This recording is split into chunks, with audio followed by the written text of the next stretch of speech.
Welcome back to another Story Saturday on 11/11. Being that it's Growth Week, I decided to share one of my favorite stories of growth. Growth for an entire family, actually. A family named the Roses. For those not familiar with the smash hit show Schitt's Creek, let me begin by mentioning it takes its name from the last name of the town's founding family, the Schitts. And if you're done giggling over what that German name sounds like in English, we'll push on. The story starts out as a basic riches to rags send-up. The Roses are presented to us accustomed to a life of luxury, with inflated egos and a dependence on wealth. Being forced into a small town life with limited resources strips away their past identities and crutches. This forces them to confront their flaws and rebuild themselves. And boy, do they. The Roses initially struggled to connect with the townspeople due to their superior attitude and snobby demeanor. Over time, however, they come to value the locals and develop genuine friendships with the Schitt's Creek residents. This teaches them much-needed lessons in humility and empathy. Losing their wealth forces the Roses to reevaluate their priorities. They discover that true happiness comes from relationships, creativity, meaningful work, and personal growth, not just material possessions and so-called influence. Each Rose family member develops new skills to adapt. Father Johnny learns motel management. Mother Moira capitalizes on her passion for acting, but on the other end of the equation as a theatrical director. David, the son, tackles entrepreneurialism by opening and running a trendy general store. And daughter Alexis discovers a hidden talent for public relations. Each one grows in their own way.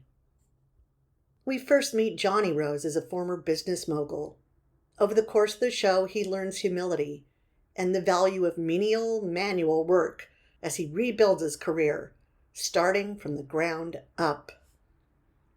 Matriarch Moira Rose is the epitome of superficial and self-absorbed, but owing to the unconditional acceptance and support she receives from the females in town, her hard edges soften, and she becomes, in her own Moira way, a kind and caring team member. Alexis starts out as a social media influencer and B-list socialite. Throughout the show, she finds her own identity. She also finds love with a truly good, humble, and service-minded man. Alexis learns to rely on herself and even turns down no-strings-attached financial aid when she decides to step out on her own as a publicist. And then there's David. David. The once pampered fashionista embraces his eccentricities, tears down his walls, risks vulnerability, finds a love for the ages, and ultimately makes decisions that are both unselfish and wise. And even now my voice is cracking when I think about his relationship. His is one of the most beautiful love stories I've ever seen.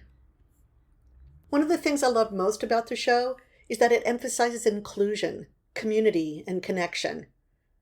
The Roses, initially isolated, gradually built genuine relationships with the townspeople, healthy relationships. This challenges their preconceptions and fosters personal growth for everyone involved. The out-of-their-comfort-zone Roses have to learn to navigate life without their usual advantages. This humbles them and allows them to appreciate the kindness and support of others. As for these so-called others, the townspeople are initially wary of the Roses and their eccentricities, and for good reason. The Roses show up acting too good for the town. But eventually, the locals learn to appreciate each of the Roses.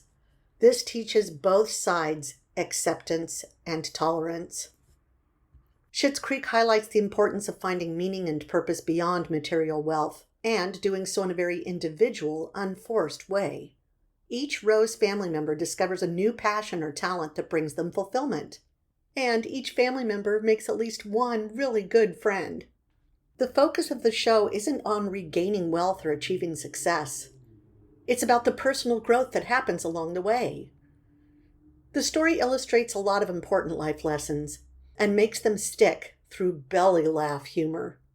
The show's witty dialogue and heartwarming moments make the journey of self-discovery both entertaining and inspiring. By the end of the series, the Roses have transformed into more well-rounded, compassionate individuals. And the show reminds us that personal growth is a continuous process, often fueled by unexpected challenges and new experiences. Your tiny task today is to see how you can use humor in your own life as a tool for growth. Is there an uncomfortable situation or conversation you've been putting off? If so, find a way to tackle it with humor. That should instantly help lessen the stress and discomfort for all involved. And for more stories about characters who experience growing pains, but are all the richer for having done so, check out our Omni Tales series, Mind the Portal, for ages 13 and up. Our Family Friday podcast host, Heather, swears by them when looking for life lessons to share with her kids. Wishing you all continued growth with a side of humor. Cherry, stay calm, everyone. Tuta.